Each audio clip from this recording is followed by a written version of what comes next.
الحمد لله وحده والصلاة والسلام على من لا نبي بعده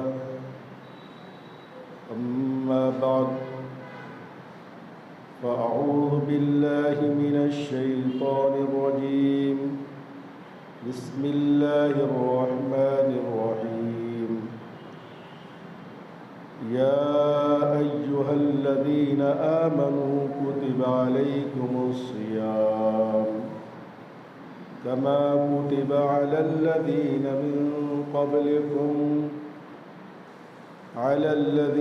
من قبلكم لعلكم تتقون. وقال النبي صلى الله عليه وسلم رب صائم ليس من صيامه إلا الجوع.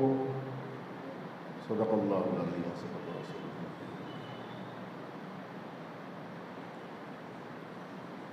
قابل احترام بزرگوں، دوستوں، عزیز ساتھیوں،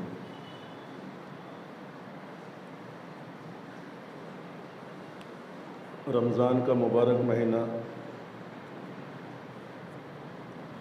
ایک مرتبہ پھر اپنی ساری رحمت اور برکات کے ساتھ ہم پر سایہ فگن ہو چکا ہے، اور الحمدللہ ہم رمضان کی دہلیز پر قدم رکھ چکے ہیں.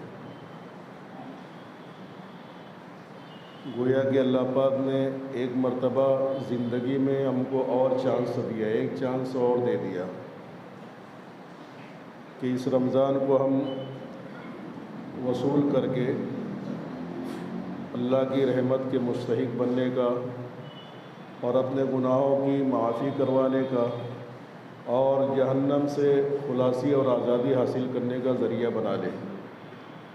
رمضان کے حقوق کو ادا کر کے ان ساری چیزوں کو حاصل کرنے والے بن جائے، اس کا ایک اللہ پاک نے ہم کو موقع دیا ہے. حدیث پاک میں آتا ہے کہ روزانہ افطار کے وقت تو اللہ پاک 10,000 لوگوں کو جہنم سے چھٹکارا عطا فرماتے ہیں. 10,000 لوگ کو، 10,000 قیدیوں کو جہنم سے آزاد کرتے ہیں، زندوں میں سے ہو، مردوں میں سے ہو. اور پھر جس دن رمضان کی آخری رات ہوتی ہے تو شروع رمضان سے آخری رات تک جتنے قیدیوں کو روزانہ آزاد کیا تھا، مجموعی اعتبار سے آخری رات میں اتنے قیدیوں کو جہنم سے آزاد کرتے ہیں. تو یہ جہنم سے آزادی کا مہینہ ہے.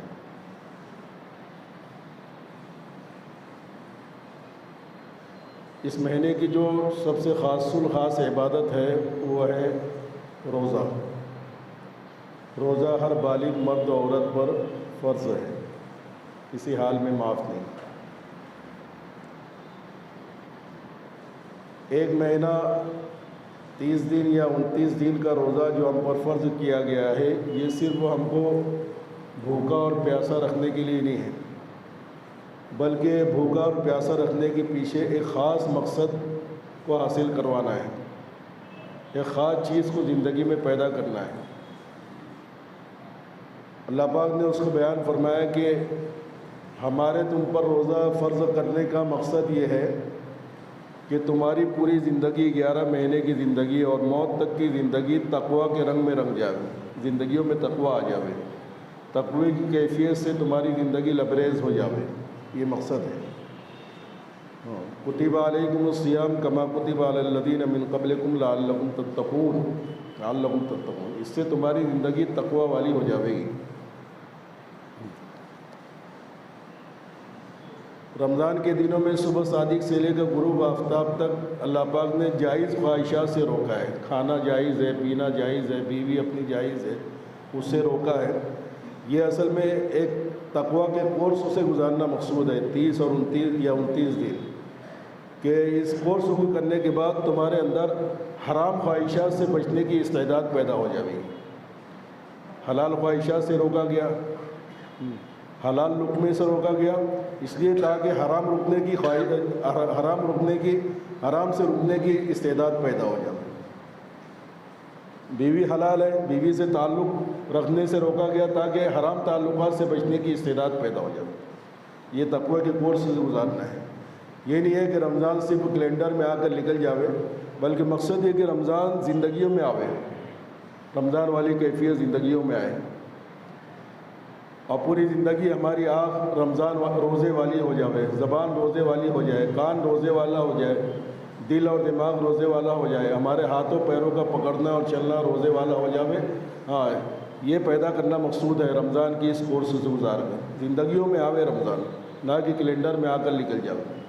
ہاں، زندگی میں آئے اور اپنی تاثیر اور اپنی خوشبو کو اس کے اندر بسا کر جو ہے چلا جاوے، اپنی خوشبو کو اس کے اندر چھوڑ جاوے زندگیوں میں، انسان کی ذات میں وہ خوشبو آ جاوے، تقویٰ کی، پرہیزگاری کی، اللہ سے ڈرنے اور جو ہے حرام سے بچنے کی کیفیت، خوشبو۔ یہ کب ہوگا؟ یہ صرف کھانے پینے اور امرتسری سے روکے رہنے سے نہیں ہوگا، بلکہ علماء کہتے ہیں کہ یہ تو روزے کا ظاہر ہے، روزے کے باطن کو بھی ادا کرنا۔ روزے کا جب حق ادا کیا جاتا ہے تو روزہ زندگیوں پر اپنا اثر چھوڑ کر جاتا ہے۔ اسی لیے حضرت شیخ رحمۃ اللہ علیہ نے ایک عجیب بات کی ہے، کہا ہے کہ اللہ پاک نے یہ فرمایا کہ کتب علیکم الصیام۔ اللہ پاک نے یہ نہیں کہا کہ اللہ پاک نے تمہارے پیٹوں پر روزہ فرض کیا یا تمہاری شرمگاہوں پر روزہ تجویز کیا کہ کھانے پینے سے رکنا اور امرتسری سے رکنا، نہیں، بلکہ کہا کہ کتب علیکم، اللہ نے روزہ تجویز کیا ہے، طے کیا ہے تمہارے پوری ذات پر، ہاں، سر کے بال سے لے کے پیر کے ناخن تک، کتب علیکم، روزہ تم پر طے کیا گیا ہے، لکھ دیا گیا ہے۔ یعنی تمہارے سر کے بال سے لے کے پیر کے ناخن تک، جسم کے ہر عضو سے اللہ پاک کو روزے کی کیفیت مطلوب ہے۔ ہاں، کہ تمہاری سوا تمہارا پیٹ روزے دار نہ ہو، تمہاری شرمگاہ روزے دار نہ ہو، بلکہ ہاں تمہاری آنکھ سے بھی روزے کی کیفیت مطلوب ہے۔ ہاں، تمہاری زبان بھی روزے دار بن جاوے، ہاں، کہ زبان سے حرام کلمات تو نہ لکھ لے، غیبت اور گالی تو نہ لکھ لے، ہاں، لیکن ایسی بات جو اللہ کے نزدیک پسندیدہ نہیں ہے اور ایسی بات جو کہ خلاف اولا ہے وہ بھی نہ لکھ لے، جو بہتر نہیں ہے وہ بھی نہ لکھ لے، جس سے دین اور دنیا کا کوئی فائدہ نہیں ہے وہ بھی نہ لکھ لے، حرام تو دور کی بات ہے۔ ہاں، کہ زبان کو ایسے کورسز سے گزارنا ہے کہ لایانی بھی نہ لکھ لے، ہاں، کیونکہ زبان سے نکلی ہوئی لایانی ایک بات، ہاں، یہ عبادت کے حسن کو کئی روز تک کے لیے ختم کر دیتی ہے۔ عبادت کا جو خشوع خضوع ہوتا ہے، ہاں، وہ ختم ہو جاتا ہے زبان سے نکلی ہوئی۔ گناہ کی بات نہیں کہہ رہا ہوں، لا یعنی کہتے ہیں جس میں نہ دین کا فائدہ ہو نہ جس بات کے کہنے میں دنیا کا فائدہ ہو۔ حرام کی بات تو بہت آگے کی ہے، ہاں، عبادتوں کا حسن ختم ہو جاتا ہے۔ حضرت معلیہ صاحب رحمۃ اللہ علیہ فرمایا کرتے تھے کہ زبان سے نکلنے والا ایک لا یعنی جملہ یہ 40 دن نماز کے حسن کو کھو دیتا ہے۔ 40 دن نمازوں میں حسن اور خشوع نہیں آ سکتا۔ تمہارے کان بھی روزے دار بن جاوے، تمہارے کان بھی روزے کی کیفیت سے گزرے، تمہارے دل اور دماغ کی سوچ بھی روزے دار بن جاوے، تمہارے ہاتھوں کا پکڑنا، تمہارے پیروں کا چلنا، یہ بھی روزے دار بن جائے۔ حرام سے تو روکنا ہی ہے، لیکن لایانی کاموں سے بھی روکنا ہے، لایانی بات، لایانی کام، لایانی سوچ، لایانی فکر، اس سے بھی روکنا ہے۔ تو پھر فرمایا کہ جب تم روزے کے حق کو ادا کر دو گے، تمہاری پوری شخصیت، تمہارا پورا وجود، تمہاری جب پوری ہستی یہ اس 30 دن یا 29 دن میں روزے کی کیفیت سے گزر جائے گی، تو اللہ پاک تمہارے اندر 11 مہینے روزے کی کیفیت پیدا کر دیں گے۔ حضرت مجدد الفسانی رحمۃ اللہ علیہ نے اپنے مکتوب کے اندر ایک حدیث ذکر فرمائی ہے، فرمایا کہ جس کا رمضان سلامتی سے گزر گیا اس کا پورا سال سلامتی سے گزر جائے گا۔ من سلم لہ رمضان سلم لہ سائر سنتی۔ ہاں، تو رمضان اگر ہم تقویٰ کی اور روزے کی کیفیت کے ساتھ گزاریں گے تو یہ روزے کی کیفیت پوری زندگی، پوری 11 مہینے باقی رہے گی۔ تو روزہ اس مہینے کی موضوعی عبادت ہے، یعنی روزہ رمضان کا مہینہ اسی لیے مقرر کیا گیا ہے تاکہ تم روزہ رکھو، یہ موضوعی عبادت ہے رمضان، کسی حال میں معاف نہیں ہے۔ جن مجبوریوں، جن عوارض اور جن چیزوں کی وجہ سے روزہ نہ رکھنے کی یا روزہ رکھ کر توڑنے کی اجازت دی ہے، ہاں ان کو چھوڑ کر بلا وجہ سے روزہ نہ رکھنا یا رکھ کر توڑ دینا، ہاں یہ آخرت کے سخت عذاب کا باعث ہے۔ ہاں اس سے دنیا کی برکات بھی ختم ہوتی ہے اور آخرت کے اندر اللہ پاک کی طرف سے سخت پکڑ کا باعث ہے، اللہ کے نبی کی وعیدیں ہیں۔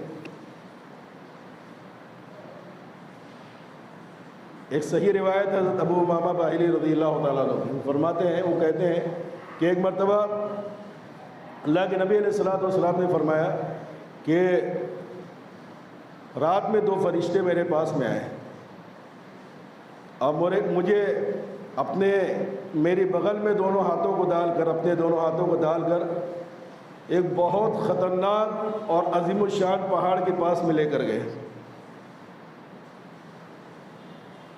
جو دنیا کے عام پہاڑوں سے زیادہ اس کی اونچائی تھی اور بہت دشوار گزار پہاڑ تھا، جس پہ چڑھنا انسان کے بس کی بات نہیں تھی، آبڑ کھابڑ پہاڑ جس کو ہم بولتے ہیں۔ فرشتوں نے کہا کہ نبی جی آپ کو اس پر چڑھنا ہے۔ اللہ کے نبی نے کہا لا استطیع، بھائی میرے بس کی بات نہیں ہے ایسے پہاڑ پر چڑھنا۔ کہا کہ آپ چڑھیے، ہم آپ کی مدد کریں گے، انا سنسہلہ، آپ چڑھیے، ہم آسان کر دیں گے آپ کے لیے چڑھنا، ہم آپ کی مدد کریں گے۔ اللہ کے نبی فرشتوں کی مدد سے جب چڑھتے ہیں اور پہاڑ کی ایک اونچائی پر پہنچتے ہیں تو آپ کو تکلیف اور درد کے مارے کچھ انسانوں کی چیخ اور پکار کی اور چلاہٹ کی آواز سنائی دیتی ہے، تو کچھ انسان ہو جو بڑے درد اور تکلیف میں چیخ رہے ہو، چلا رہے ہو، آہو پھگا کر رہے ہو۔ اللہ کے نبی نے پوچھا کہ کس کی آواز ہے؟ کہا کہ یہ انسانوں کی آواز ہے، ان کو عذاب دیا جا رہا ہے۔ اللہ کے نبی اور آگے بڑھے فرشتوں کے ساتھ میں، تو آگے بڑھنے کے بعد آپ نے دیکھا کہ انسانوں کا ایک مجمع ہے جن کو الٹا ان کی ایڑیوں کے اوپر کے جو پٹھے ہوتے ہیں اس میں آکڑے ڈال کر الٹا لٹکائے ہوئے ہیں۔ ایڑیوں کے اوپر جو پٹھے اور نسیں ہوتی ہیں ایڑیوں کے پیچھے، اس میں آکڑے ڈال کر ان کو الٹا لٹکایا ہوا ہے۔ جیسا ہم لوگ دیکھتے ہیں نا، یہ بکریاں چھیلنے والے بکری جب چھیلتے ہیں ذبح کرنے کے بعد کیا کرتے ہیں، ہاں اس کے پچھلے پیر کے اندر وہ رسی وغیرہ ڈال کے الٹا کر کے لٹکا دیتے ہیں تاکہ اس کی کھال کھینچ سکے۔ اس طریقے سے جو ہے ان کو ایڑیوں کے پٹھوں کے اندر آکڑے ڈال کر الٹے لٹکائے ہوئے ہیں اور ان کی باچھیں پھٹی ہوئی ہیں، باچھیں اس کو کہتے ہیں جو ہونٹوں کا کنارہ ہوتا ہے اور اس سے خون جو بہہ رہا ہے، خون ٹپک رہا ہے۔ اللہ کے نبی نے کہا کہ یہ کون لوگ ہیں، ان کو یہ عذاب کیوں دیا جا رہا ہے؟ اللہ کے نبی علیہ الصلوۃ والسلام نے فرمایا الذین یفطرون قبل تحلۃ صومہم، الذین یفطرون قبل تحلۃ صومہم، یہ وہ لوگ ہیں جو رمضان کا روزہ پاتے تھے، رمضان کا مہینہ پاتے تھے، لیکن بغیر کسی شرعی مجبوری کے، بغیر کسی شرعی عوارض کے، یہ یا تو روزہ رکھتے نہیں تھے یا رکھنے کے بعد بغیر مجبوری کے توڑ دیتے تھے۔ یہ وہ لوگ ہیں، یہ ان کا عذاب ہے جو اتنا خطرناک عذاب دیکھ رہے ہیں۔ ہاں کہ جو سرے سے روزہ رکھتے ہی نہیں تھے یا روزہ رکھتے تھے لیکن توڑ دیتے تھے بغیر مجبوری کے۔ شریعت نے کچھ مجبوریاں قرار دی، اللہ ہماری حفاظت فرمائے۔ ایک بڑا طبقہ تو ماشاءاللہ اس مہینے کے اندر روزہ رکھنے کا اہتمام کرتا ہے، لیکن ہم نے اچھے بھلے ہٹے گٹے انسانوں کو دیکھا ہے کہ بولتے وہ روزہ رکھے نہیں جاتا، حالانکہ صرف طبیعتوں کا نکما پن ہے اور کچھ نہیں ہے۔ ہاں یاد رکھیں، ہاں یہ بہت بڑی دنیا اور آخرت کی محرومی کی بات ہے۔ وہ 10 مجبوریاں اور 10 عوارض ہیں جن سے روزہ نہ رکھنے کی اجازت ہوتی ہے۔ نہ رکھنے کا مطلب کیا ہے؟ مطلب ہمیشہ کے لیے معاف نہیں، بلکہ اس رمضان میں نہ رکھے اور رمضان گزرنے کے بعد جب حالات سازگار ہو جائے اور جب وہ مجبوری ختم ہو جائے تو پہلی فرصت میں ان کی قضا کر لے۔ ایک چھوٹا ہے تو ایک روزہ رکھ لے، 2 چھوٹا ہے تو 2 رکھ لے، 10-15 چھوٹے ہیں تو وہ رکھ لے، پورے مہینے کا چھوٹا ہے تو وہ رکھ لے۔ یہ مطلب ہے روزہ معاف ہونے کا۔ 10 مجبوریاں ہیں کہ جن مجبوریوں کی وجہ سے روزہ نہ رکھنا جائز ہوتا ہے یا روزہ رکھنے کے بعد وہ مجبوریاں پیش آ جائے تو روزہ توڑ دینا بھی جائز ہوتا ہے۔ روزہ توڑ دینے کی وجہ سے کفارہ نہیں آتا ہے، صرف اس ایک روزے کی قضا آتی ہے۔ کچھ ایسی چیزیں جس سے کفارہ بھی آتا ہے، لیکن یہ 10 مجبوریوں کی وجہ سے روزہ ایک بات یہاں پر ایک مسئلہ اور سمجھ لینے کا ہے کہ روزہ چھوڑ دینے سے، مجبوری کے بغیر ہو چاہے مجبوری کی وجہ سے روزہ چھوڑ دیا، روزہ رکھ سکتا ہے لیکن نہیں رکھا رمضان کا، تو اس سے کفارہ نہیں واجب ہوتا ہے، صرف وہ قضا واجب ہوتی ہے۔ کفارہ جو 60 روزہ، ایک روزے کے بدلے میں جو 60 روزہ رکھنا پڑتا ہے، جو ہم لوگ سنتے ہیں مسئلہ مشہور ہے 60 روزہ کفارے کا، یہ صرف رمضان میں روزہ رکھ کر توڑ دینے کی وجہ سے کفارہ واجب ہوتا ہے۔ کوئی آدمی سیرہ سے صبح سے روزے ہی نہیں رکھے، سرے سے روزہ ہی نہ رکھے، اس کا کفارہ نہیں ہے۔ کفارہ رمضان کے روزے میں رمضان کا روزہ رکھ کر توڑ دینے کی وجہ سے واجب ہوتا ہے، رمضان کا روزہ چھوڑنے سے نہیں ہوتا ہے، رکھ کر توڑ دینے سے کفارہ واجب ہوتا ہے، اگر بغیر بھی ان مجبوریوں کے توڑا ہے تو۔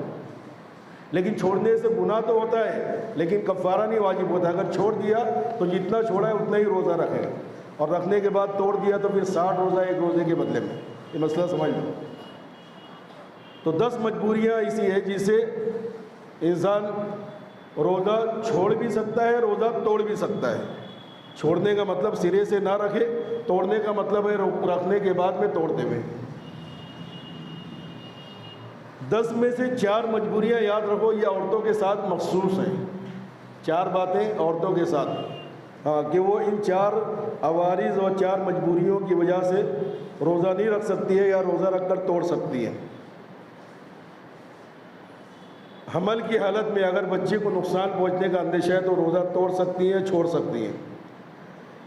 ماہانہ جو حیض آتا ہے، حیض کی وجہ سے روزہ توڑ سکتی ہے، اور روزہ چھوڑنے کا اسے حکم ہے، روزہ رکھ تو سکتی ہی نہیں۔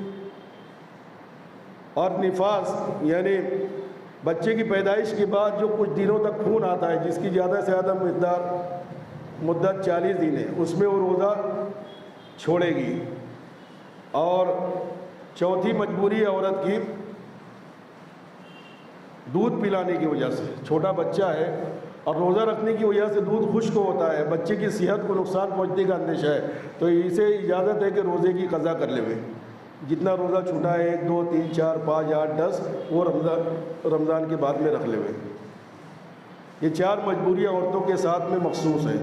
ظاہر بات ہے 4 مجبوریاں ایسی ہیں مردوں کو تو نہیں پیش آتی، اور 6 مجبوریاں ایسی ہیں جو مشترک ہے، جو کامن ہیں عورتوں اور مردوں کے درمیان میں۔ وہ کون سی ہے؟ سفر کی حالت میں روزہ معاف ہے، لیکن سفر شرعی ہو، 78 کلومیٹر کا سفر، اس سے چھوٹے سفر میں روزہ معاف نہیں ہے۔ بیمار ہو انسان، بیماری کی حالت میں ڈاکٹر بول دے کہ روزہ رکھنا مناسب نہیں ہے تو معاف ہے۔ وَمَنْ كَانَ مِنْكُمْ مَرِيضًا أَوْ عَلَىٰ سَفَرٍ، انتہائی بڑھاپا طاری ہو جاوے کہ روزہ رکھنے کی استعداد نہ رہے، طاقت نہ رہے بدن میں، انتہائی بڑھاپا،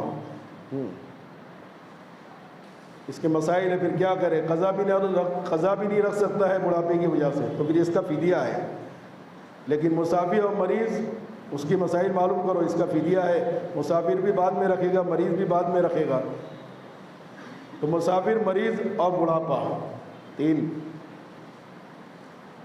چوتھا، بھوک اور پیاس کی وجہ سے انسان کے جان کے جانے کا اندیشہ ہو، ایسے حالات پیش آ جائے کہ جو ہے بھوک اور پیاس اتنی شدید ہو جائے جس سے یا تو جان چلے جائے گی یا کم از کم بدن کے کسی عضو کے ضائع ہونے کا اندیشہ ہو، لقوہ لگ جائے، ہاتھ میں پیر میں لقوہ لگ جائے، جو ہے سننے کی قوت چلی جائے، دیکھنے کی قوت چلی جائے، اتنا اندیشہ، یا تو جان جانے کا اندیشہ ہو یا کسی عضو کے ضائع ہونے کا اندیشہ ہو، تو روزہ چھوڑ سکتا ہے، توڑ بھی سکتا ہے بھوک اور پیاس کی وجہ سے۔ اس کے ساتھ کوئی کسی کو روزہ توڑنے پر مجبور کرے، دھمکی دے، روزہ توڑ دے تو بہت ماروں گا، سر پھوڑ ڈالوں گا یا جان لے لوں گا، تو روزہ توڑ سکتا ہے، روزہ چھوڑ سکتا ہے۔ اور آخری ہے چھٹا، حقیقی جہاد، حقیقی جہاد پیش آ جائے تو روزہ توڑ سکتا ہے۔ جماعت میں جانے والا تبلیغ والا جہاد نہیں، خانقاہ والا جہاد نہیں، حقیقی جہاد، ہاں، جو دشمنوں سے ہوتا ہے، اگر وہ ہو جائے تو اس میں روزہ چھوڑنے کی یا توڑنے کی اجازت ہے۔ ہاں، اس کو کہیں بھی مت فٹ کرنا کہ ہاں تبلیغ بھی جہاد ہے اور خانقاہ میں مجاہدہ کرنا بھی جہاد ہے، وہ نہیں، بلکہ حقیقی جہاد جو تلوار والا جہاد ہوتا ہے اس میں روزہ چھوڑنے کی اور توڑنے کی اجازت ہے۔ یہ 10 مجبوریاں، ان کے بغیر